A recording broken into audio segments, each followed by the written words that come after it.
नमस्कार बच्चों। बच्चों, हमारा टॉपिक कृषि पद्धतियाँ जारी है।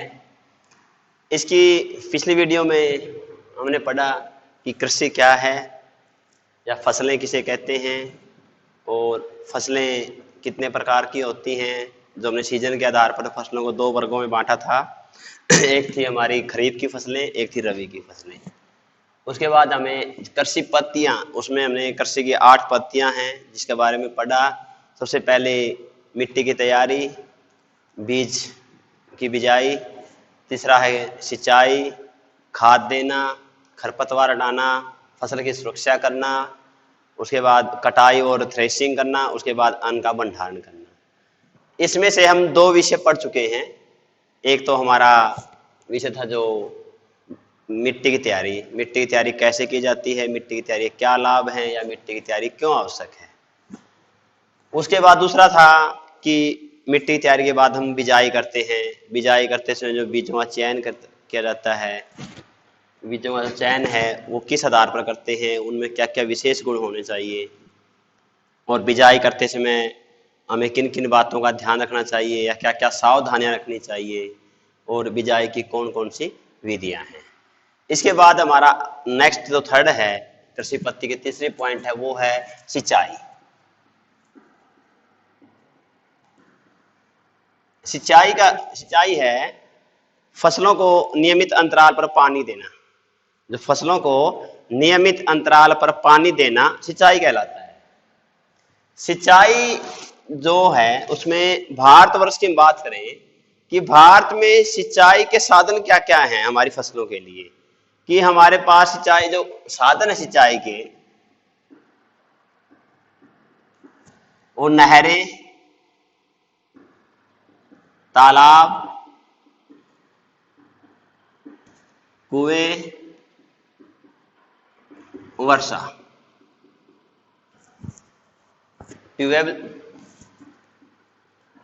ट्यूबवेल भी हैं। ये हमारे जो सिंचाई के साधन हैं। लेकिन भारतवर्ष में जो कृषि है वो अधिकतर वर्षा पर निर्भर करती है। सिंचाई के साधन हमारे सीमित हैं और वर्षा के ऊपर हमारी खेती जो कृषि है वो ज्यादा निर्भर करती है। सिंचाई के ये साधन हैं हमारे स्रोत कह सकते हैं आप। और जो सिंचाई है वो 2 प्रकार से होती है। एक परंपरागत परागत और एक होती है आधुनिक। जो परंपरागत तरीके से करते थे उसमें रोहट और ढेकली ये 2 विधियां थी जिनके द्वारा सिंचाई करते थे। बैलों के द्वारा या ऊंटों के द्वारा तालाब पानी निकाला जाता था, उसे सिंचाई करते थे। आधुनिक विधियां हैं ये ट्यूबवेल पर ज्यादा निर्भर हैं। हमारी आधुनिक विधियां हैं ये करते हैं। आधुनिक विधियों में हमारी 2 महत्वपूर्ण विधियां आती हैं। एक आती छिड़काव विधि और दूसरी आती है बूंद तंत्र बोलते हैं इसको। ड्रिप इरिगेशन से होती है बूंद तंत्र, बूंद विधि द्वारा। ये 2 हमारी जो रोहट और ढेकली लिखी है ये परंपरागत है, जो पुराने तरीके से सिंचाई की जाती थी, और ये आधुनिक है। जो सिंचाई है वो फसलों में क्यों आवश्यक है, सिंचाई की आवश्यकता क्यों है? क्योंकि जो पौधे हैं उनको अपना विकास करने के लिए, अपनी वृद्धि करने के लिए आवश्यक पोषक तत्व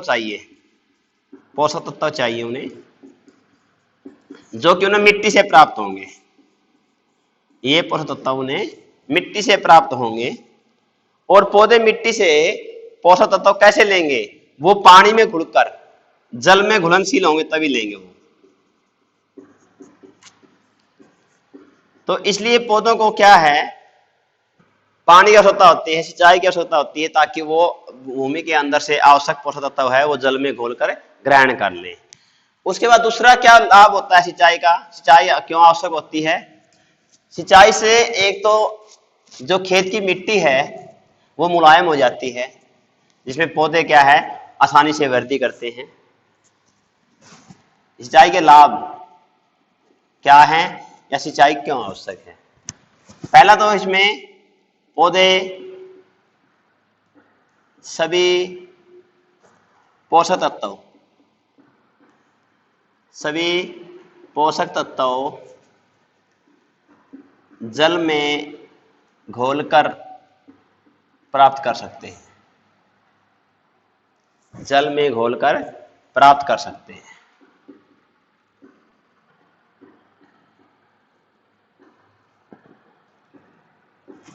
दूसरा है,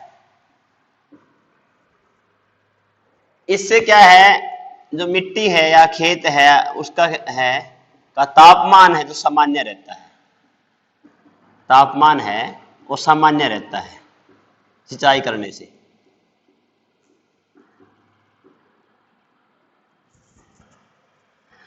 तीसरा है, मिट्टी है, मिट्टी नम तथा मुलायम हो जाती है, नम तथा मुलायम, ताकि पौधे आसानी से बढ़े हो जाती है।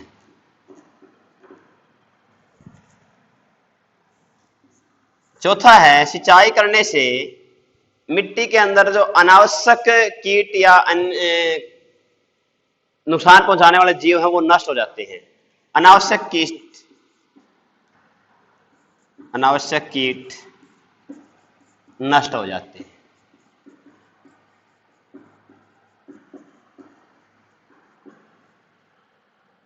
और सिंचाई का एक लाभ ये है कि सिंचाई से पहले अगर हम देखें, मिट्टी अगर हमारी मुलायम नहीं है, खेत की मिट्टी मुलायम नहीं है, तो उसकी जो खरपतवार निकालने के लिए जो हम कार्य करते हैं वो बड़ा कठिन हो जाएगा, चाहे वो हाथ से किया जाए चाहे मशीनों से। तो जब हम सिंचाई कर देते हैं तो मिट्टी मुलायम हो जाती है, तो उसके अंदर से खरपतवार हटाना आसान हो जाता है। पांचवा है, सिंचाई से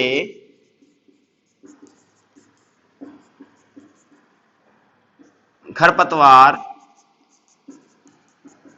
आसानी से हटाए जा सकते हैं,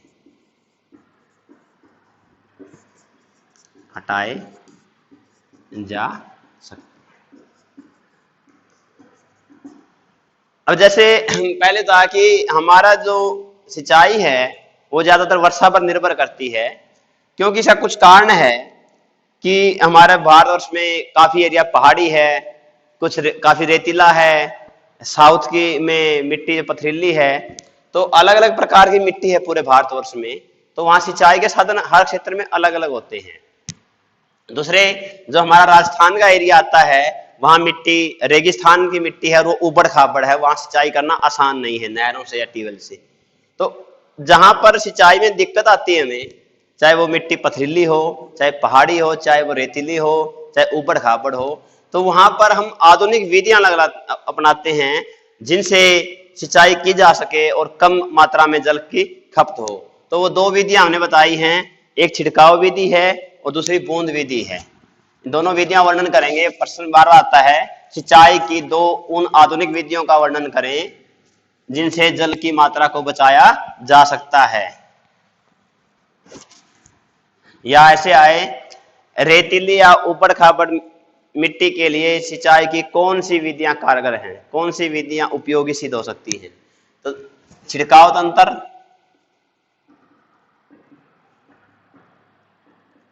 और दूसरी है बूंद विधि। बूंद विधि,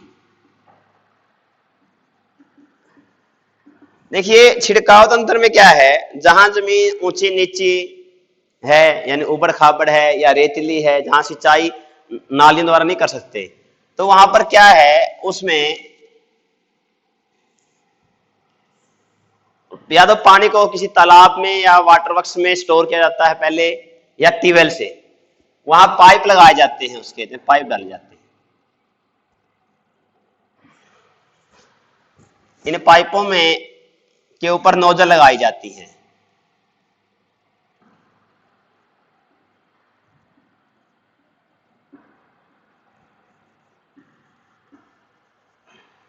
और इनको वापस टैंक में भेजा जाता है जहां से पानी इनके अंदर आता है। इस विधि से क्या लाभ है कि चाहे ट्यूबवेल से हो चाहे तालाब से, जब पानी की सप्लाई की जाएगी पाइप के द्वारा तो इन पाइपों से पानी गुजरेगा और इनके ऊपर नोजल लगाई जाती है, जैसे घरों में पानी सप्लाई की टूटियां लगाई जाती हैं। इनके ऊपर जो पाइप के ऊपर नोजल होती हैं जो चारों तरफ घूमती हैं, तो अपने आसपास के क्षेत्र में पानी का छिड़काव करती रहती है।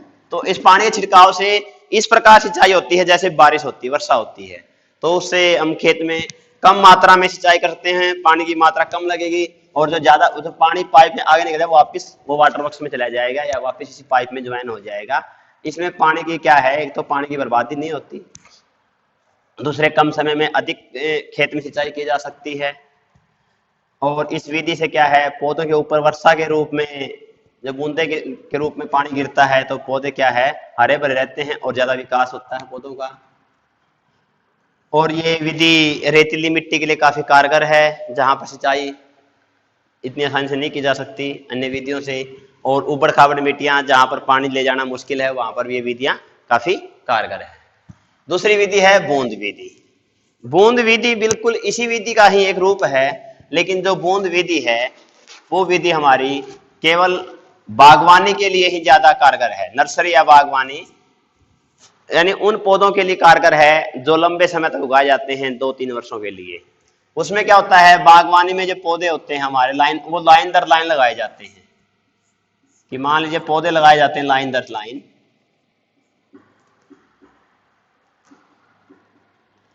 तो इनमें क्या किया जाता है, एक पानी की पाइप है उसके अंदर एक पतली पाइप लगाई जाती है, पानी निकासी के लिए पतली पाइपें लगाई जाती हैं, और जहां जहां पौधे हैं वहां पर इनमें से छिद्र कर दिए जाते हैं पाइप के अंदर, हल्के हल्के छिद्र कर दिए जाते हैं पाइप में।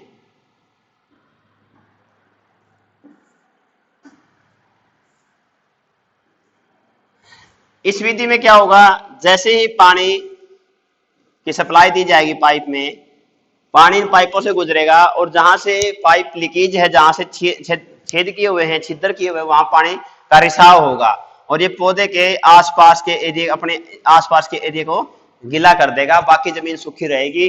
जहां जहां हमारे पौधे हैं नर्सरी के वहां पर सिंचाई हो जाएगी। इस विधि में बहुत कम जल की मात्रा में बहुत अधिक क्षेत्र की सिंचाई की जा सकती है। तीसरी विधि, तीसरे पत्ती के बाद अगली पत्ती आएगी हमारी फसलों को खाद देना।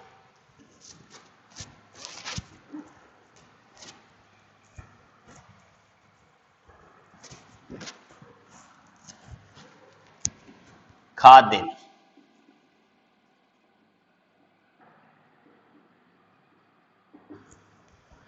खाद देना, फसलों को खाद देना क्यों आवश्यक है? देखिए, जो पौधे हैं हमारे उनको विकास करने के लिए पोषक तत्व चाहिए, पोषक तत्व।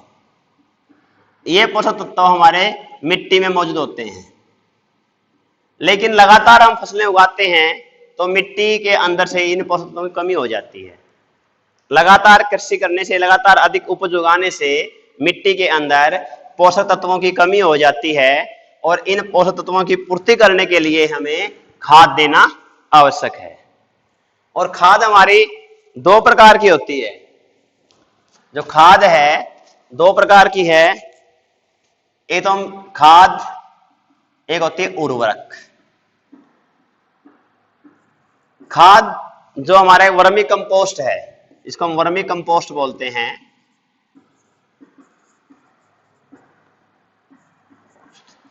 जो कि फल सब्जियों के छिलके, पशुओं का गोबर या अन्य गले सड़े पदार्थों से जो हम खाद बनाया, देसी जो खाद बोलते हैं, वो वर्मी कंपोस्ट खाद होती है।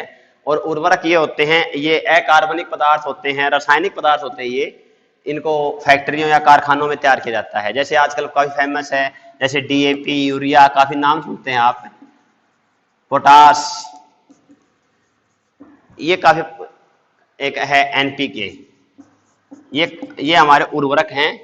और जो खाद है वो हमारा पशुओं गोबर से, फल सब्जियों के छिलकों से, कूड़ा करकट से बनाया जाता है। पौधों को अपना विकास करने के लिए 13 पोषक तत्व चाहिए, 13 पोषक तत्व। इनमें से कुछ पोषक तत्व तो हमें वायु से मिल जाएंगे, जैसे नाइट्रोजन, हाइड्रोजन, ऑक्सीजन।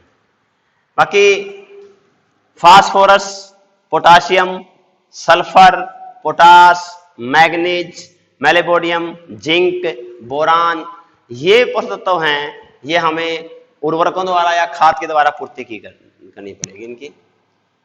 तो इसके लिए दो हमारा खाद और उर्वरक दो बताया हमें, इन दोनों में अंतर क्या है?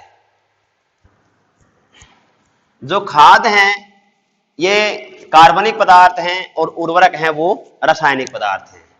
जो खाद है वो कार्बनिक होते हैं, जिनका कार्बनिक अपघट्य होता है, और जो उर्वरक हैं ये रासायनिक होते हैं। दूसरे, जो खाद हैं इनमें पोषक तत्व कम मात्रा में होते हैं, कम मात्रा में। इनमें पोषक तत्व अधिक मात्रा में होते हैं।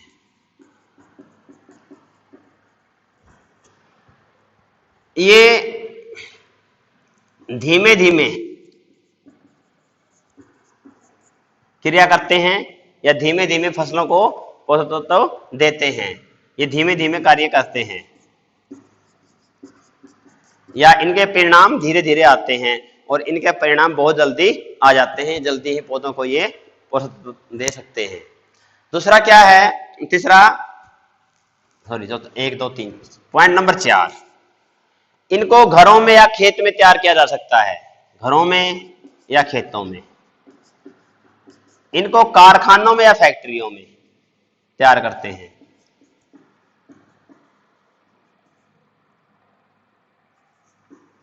कारखानों में या फैक्ट्रियों में तैयार किया जाता है।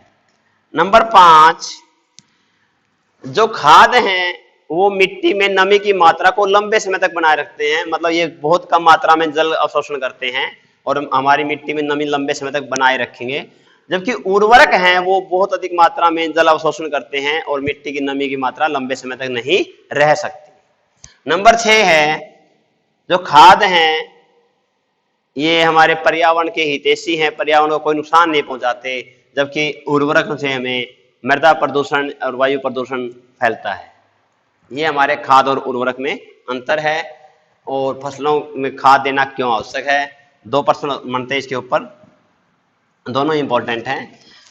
ये अंतर हमने लिखवा दिए। और जो खाद देना क्यों आवश्यक है, क्योंकि लगातार उपज उगाने से मिट्टी में पोषक तत्वों की कमी हो जाती है और इनकी पूर्ति के लिए क्या है, मिट्टी में हमें खाद डालना आवश्यक है।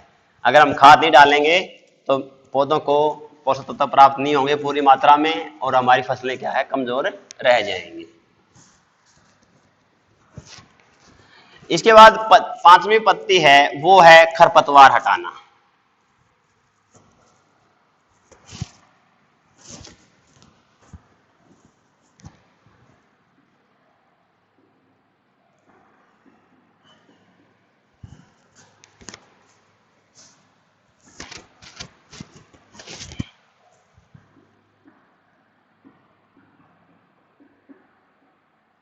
खरपतवार फसलों के साथ उगने वाले अवांछनीय पौधों को खरपतवार कहा जाता है।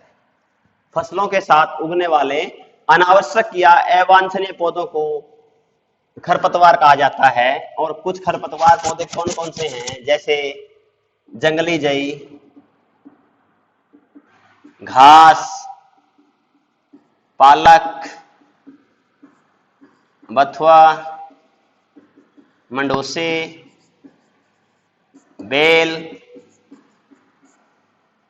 आदि पौधे हैं। ये अनावश्यक पौधे हैं, इन पौधों को हम खरपतवार कहते हैं। फसलों के साथ उगने वाले अनावश्यक पौधों को खरपतवार कहा जाता है। हमारी फसलों से खरपतवार हटाना क्यों आवश्यक है, या खरपतवार है वो फसलों को क्या क्या नुकसान पहुंचाते हैं?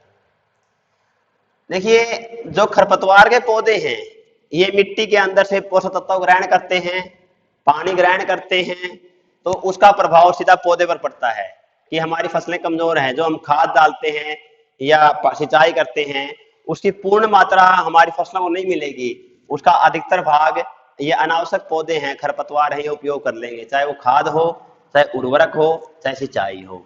इसलिए फसलों से खरपतवार हटाना आवश्यक है, क्योंकि खरपतवार से क्या नुकसान होता है? एक तो हमारे पौधों की वृद्धि रोक देते हैं, ये मिट्टी से पोषक तत्व अधिक मात्रा में ग्रहण करते हैं जिससे फसलें कमजोर हो जाती हैं, या अधिक मात्रा में पानी ग्रहण करते हैं जिससे क्या है फसलें कमजोर हो जाती हैं और सूखा फैल जाता है, या हमें फिर अधिक सिंचाई करनी पड़ेगी फसलों के लिए। तीसरा क्या होता है, ये जो अनावश्यक पौधे हैं इनसे अनेक रोग भी फैल जाते हैं, इनमें अनेक छोटे सूक्ष्म जीव उत्पन्न हो जाते हैं जो फसलों को नुकसान पहुंचाते हैं। और चौथा है, ये जैसे जंगली जई, मंडोसी, ये पौधे हैं, बेल हैं, इससे मानव जो अपने खेत में कार्य करता है उसमें बाधा उत्पन्न होती है। तो इनको देखते हुए हमें फसलों से खरपतवार हटाना बहुत आवश्यक है। खरपतवार हटाने की विधियां कौन कौन सी हैं? खरपतवार हटाने की हमारे पास 3 विधियां हैं। 3 विधियां हैं। एक विधि है हाथ द्वारा। हाथ द्वारा हम दरांती से, कसी, खुरपी आदि कई औजार हैं जिससे हम, फावड़ा है जिससे हम खुदाई आदि करते हैं, इससे हम खेतों की खरपतवार हटा सकते हैं, या बेल वगैरह हाथ से उखाड़ सकते हैं। हाथ द्वारा कौन सी विधि है? दरांती से, कसी से पौधे हम उखाड़ सकते हैं। दूसरी विधि होती है हमारी मशीनों द्वारा। जब हमें लगता है कि बहुत अधिक मात्रा में खरपतवार हैं और बहुत ज्यादा क्षेत्र में फैले हुए हैं और हम हाथ द्वारा इस कार्य को नियंत्रित नहीं कर सकते, तो उस अवस्था में मशीनों द्वारा, चाहे वो ट्रैक्टर के कल्टीवेटर से या बैलों द्वारा, हल द्वारा, यानी ट्रैक्टर का क्या है, कल्टीवेटर द्वारा या बैलों से हल द्वारा। अगर हमारी फसलें बड़ी हो जाती हैं, जब हम उसको मशीनों द्वारा या ट्रैक्टर या बैलों द्वारा खरपतवारों को निकालने में असक्षम होते हैं ताकि फसलें टूट न जाएं, नुकसान न हो, तो उस विधि की तीसरी विधि है रसायनों द्वारा। जब हम खरपतवार नाशियों का छिड़काव करते हैं, इसमें क्या है, खरपतवार नाशी का छिड़काव, जैसे हम घास आदि की दवाई डालते हैं, तो ये तीसरी विधि है खरपतवार का नष्ट करने के लिए। तो इसके बाद हमारी अगली पत्ती है जो कृषि की, वो है फसलों की देखभाल करना, सुरक्षा करना। उसके बाद फसल पक जाएंगी, उसकी कटाई करनी, उसको निकालना और अन्न का भंडारण करना। ये पत्तियां हम अगली वीडियो में पढ़ेंगे। इसकी वीडियो के लिए इतना ही काफ़ी। धन्यवाद।